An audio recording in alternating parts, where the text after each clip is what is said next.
सरकारी फाइलों में लटके हैं उत्तराखंड के चाय बागान। राष्ट्रीय सहारा खुला पन्ना पेज में तिथि ज्ञात नहीं, उत्तराखंड में चाय उत्पादन की संभावनाएं हैं। अंग्रेजों ने जब परीक्षण कराया था तो उत्तराखंड की चाय असम से भी बेहतर क्वालिटी की निकली थी। 1880 में उत्तराखंड में 63 चाय बागान थे, जो अब लगभग सिमटकर रह गए हैं। उत्तराखंड में चाय उत्पादन पुनर्जीवित करने के लिए लखनऊ में एक चाय बोर्ड का गठन हुआ, लेकिन इस बोर्ड ने जमीन पर कोई काम कभी नहीं किया।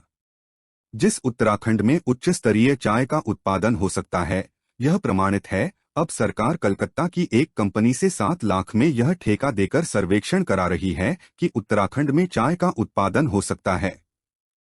यदि हाँ तो कहाँ कहाँ इसका उत्पादन हो सकता है। सरकारी फाइलों में लटके हैं उत्तराखंड के चाय बागान। भारत विश्व का सबसे बड़ा चाय निर्यातक देश है। हिमालय तथा नीलगिरी के ढलानों में चाय की खेती के लिए सभी अनुकूल परिस्थितियां मौजूद हैं। भारत में चाय का इतिहास करीब 150 वर्ष से भी अधिक पुराना है। उत्तर प्रदेश के पर्वतीय क्षेत्र उत्तराखंड में भी चाय के व्यावसायिक उत्पादन के लिए तभी से सोचना शुरू हुआ था। सर्वप्रथम 1823 में चाय के जंगली पौधे असम में खोजे गए थे। उत्तराखंड में चाय की खेती पर 1824 में बिशप हेलर की यहाँ की यात्रा के बाद कार्य प्रारंभ हुआ। उन्होंने एक पत्रिका में लिखा, चाय के पेड़ जंगली रूप में पूरे कुमाऊं में उगते हैं, लेकिन काम में नहीं लाए जाते। यदि इनकी एक तरीके से खेती की जाए तो इनका उपयोग किया जा सकता है। यहाँ की मिट्टी पहाड़ी सतह व जलवायु चीन के चाय उगाने वाले प्रदेशों से बहुत मिलती है और यहाँ चाय की खेती संभव है। चाय साथ ही चाय बनाने की एक छोटी इकाई भी यहाँ स्थापित की गया। 1842 में चीनी चाय विशेषज्ञों की एक टीम यहाँ आई और उन्होंने यहाँ की चाय को असम की से कहीं बेहतर घोषित किया। उसी वर्ष चाय के नमूने इंग्लैंड भी भेजे गए, जहाँ इन नमूनों की अत्यधिक तारीफ हुई। कलकत्ता कॉमर्स चैम्बर ने भी यहाँ की चाय को बहुत अच्छा भाव प्राप्त करने वाली चाय बताया। इन बातों से प्रेरित होकर अंग्रेज सरकार ने यहाँ पर चाय बागानों का विस्तार किया। 1880 तक यहाँ पर कुल 63 बागान थे, जिनका क्षेत्रफल 10,937 एकड़ था। सबसे बड़े बागानों में मल्ला कत्यूर 506 एकड़ व कौसानी 396 एकड़ तथा देहरादून टी कंपनी के पास 1,200 एकड़ भूमि में चाय बागान थे। उत्तराखंड में चाय बागानों की ऐसी ऐतिहासिक पृष्ठभूमि होने के बावजूद प्रश्न उठता है कि चाय उद्योग के उजड़ने के क्या कारण हैं। चाय उद्योग के समक्ष तत्कालीन समस्याएं थीं, निर्यात, यातायात और स्थानीय बाजार की अनुपलब्धता। अंग्रेजों का मुख्य निर्यात केंद्र कलकत्ता था, जो यहाँ से बहुत दूर था। पहाड़ी क्षेत्र होने के कारण यहाँ पर सड़कों का विस्तार भी तब न के बराबर था।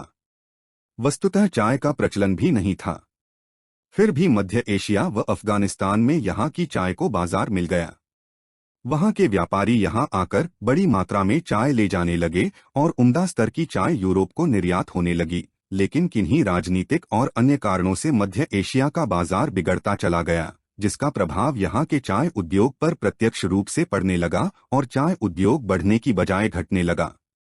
जहाँ 1880 में 63 बागान थे, 1911 में मात्र 20 बागान शेष रह गए। क्षेत्रफल 10,937 एकड़ से घटकर 2,102 एकड़ व उत्पादन 1,71,000 पौंड से घटकर 1908 में 1,05,000 पौंड रह गया। अब तो स्थिति और भी बदतर हो गई है। जहां 1949 तक मशहूर बेरीनाग की कंपनी में 59,000 पौंड चाय बनती थी, 1975 में घटकर 900 पौंड रह गई थी और अब तो यह बस नाम मात्र को रह गई है। उजड़े हुए बागानों जैसे बेरीनाग, चौकोड़ी, कौसानी, दूनागिरी, ग्वालदम, रानीखेत, भवाली, भीमताल तथा अन्य कई स्थानों पर चाय की झाड़ी बिना किसी देखरेख के भी पनपी हुई है और बढ़िया पत्ती दे रही हैं। आज जब परिस्थितियां बदल चुकी हैं, क्षेत्र में सड़कों का जाल बिछ चुका है, यातायात के साधनों की उपलब्धता बढ़ चुकी है तथा स्थानीय बाजार भी अब चाय उपभोग के लिए तैयार हैं। इन परिस्थितियों में वे सभी समस्याएं खुद ब खुद समाप्त हो चुकी हैं, जिनकी वजह से यहाँ के चाय उद्योग को उजड़ना पड़ा था। ऐसे में जरूरत है कि चाय उद्योग को एक बार फिर उत्तराखंड का सबसे महत्वपूर्ण उद्योग बनाया जाए। कुछ वर्ष पूर्व लखनऊ में एक चाय बोर्ड को स्थापना हुई थी। इसके बाद प्रदेश स्तर की काउंसिल का भी गठन हुआ, लेकिन बोर्ड बनने के अतिरिक्त भूमि पर एक कदम भी आगे नहीं बढ़ाया गया।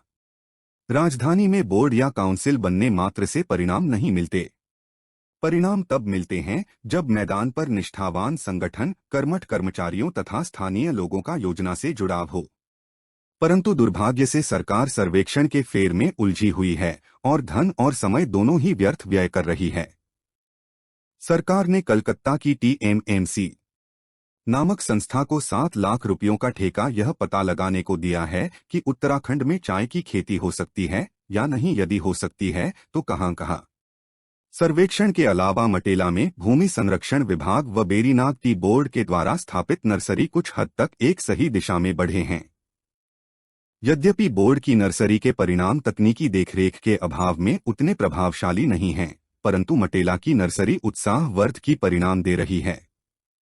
यह भी एक तथ्य है कि उत्तर प्रदेश के योजना व्यय के अतिरिक्त पहाड़ी क्षेत्र के लिए अतिरिक्त धनराशि की व्यवस्था की जाती है, लेकिन योजना काल पूर्ण होने के बाद भी अतिरिक्त धनराशि व्यय नहीं होती, जबकि क्षेत्र में विकास की कई योजनाएं अधर में लटकी होती हैं। चाय उद्योग के मामले को भी इसी तरह लटकाया जा रहा है।